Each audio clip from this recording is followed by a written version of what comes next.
because we are going to get to Greg Wallace. Because do you know what? He might be an arse, and an utter wrong 'un. But do you know what? There's other things to talk about with this, because I wonder what you make of it. Anyway, we're going to get to conspiracy theories. We're going to get to other BBC presenters who seem to be knocking them out with other people, especially when they marry them. So I want to talk about Greg Wallace and the conspiracies. Because, as I showed you earlier, the BBC is absolutely chock-a-block, full to the gunnels of perverts, ne'er-do-wells and kiddie fiddlers.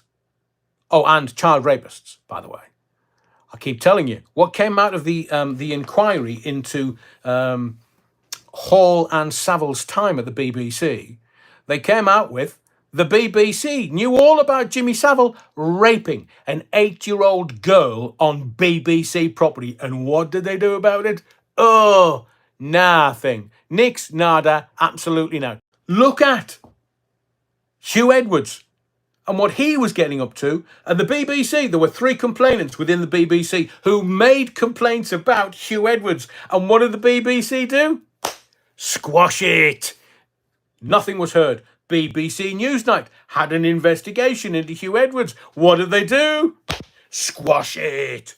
And then he goes, oh, I'm not feeling very well. The missus had to tell the whole world who it was, because nobody knew. People, including, because I saw the videos. Now, I won't name them, but they were naming people, naming presenters with good names. And they've already had to deal with libel in a court of law. So they were libeling somebody because, for whatever reason. But the BBC didn't come out. Kaz P, he overstepped his working class wall. That is one of the most prescient comments that we've had tonight. Because I will get to that. But all of the stuff, whether it's Savile or Hall or Edwards, it's all squashed. And then you get to a working class boy, a Barra boy, from the East End. Baldy boy. And he's not broken the law.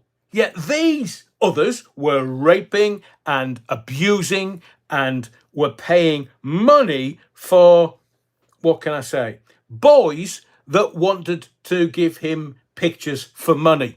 I won't elucidate any further.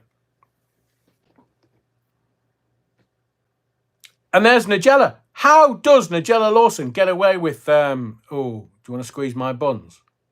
Yeah, mucky tart.